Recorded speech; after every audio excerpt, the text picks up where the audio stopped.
গত বছর ভালো দাম পাওয়ায় এবার উৎসাহ নিয়ে পেঁয়াজ আবাদ করছেন ফরিদপুরের কৃষকেরা। মাঠে মাঠে চলছে পেঁয়াজ ক্ষেতের পরিচর্যা। মাটি ফুঁড়ে বেরিয়ে আসা নতুন পেঁয়াজ কৃষকদের মনে খুশির আমেজ এনে দিচ্ছে। দেশের মোট চাহিদার বড় একটি অংশ ফরিদপুরের উৎপাদিত পেঁয়াজ দিয়েই পূরণ করা হয়ে থাকে। 65,000 টাকা খরচ যদি মোটামুটি এখন যা বর্তমান যে বাজার আছে, এই বাজার থাকলে আশা করা যায় যে আমি লাভবান হইতে পারবো। এদিকে বছরের শেষ দিকে মুড়ি কাটা পেঁয়াজ বাজারে উঠতে শুরু করেছে।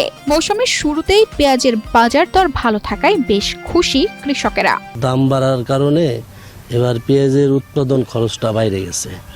যদি সার ওষুধের দামটা একটু কমতো তাইলে আমরা বেশি করে লাগাতে পারতাম আর খরচও কম পড়তো আমাদের। পেঁয়াজ রোপণ মৌসুমের শুরুতে সারের কৃত্রিম সংকট দেখা দেওয়ায় বেশি দামের সার কেনার অভিযোগ কৃষকদের। এ নিয়ে সরকারের হস্তক্ষেপ চান তারা। গত বছর কিনছি 800, 900, 1000, এবার হলো 1500-1600 টাকা বস্তা, 1700 এরকম। এইভাবে পোষায় না, এই জন্য ক্ষেত খোলা আমরা একটু কম সাফাই দিছি। কাঙ্ক্ষিত মাত্রায় পেঁয়াজের ফলন পেতে পরিপক্ক পেঁয়াজ উত্তোলনের পরামর্শ দিচ্ছেন স্থানীয় কৃষি বিভাগ। আমরা কৃষকদের পরামর্শ দিচ্ছি যে পেঁয়াজটা পরিপক্ক করে তারপর যদি তারা উঠায় তাহলে তাদের যে উৎপাদনটা, সেই উৎপাদনটা তারা সঠিক মাত্রায় পাবে। আর যদি অপরিপক্ক অবস্থায় উঠায় তাহলে কিন্তু তাদের ফলনটা কমে যাবে। আমরা আমাদের নিয়মিত কার্যক্রম যেটা তাদেরকে পরামর্শ প্রদান করছি।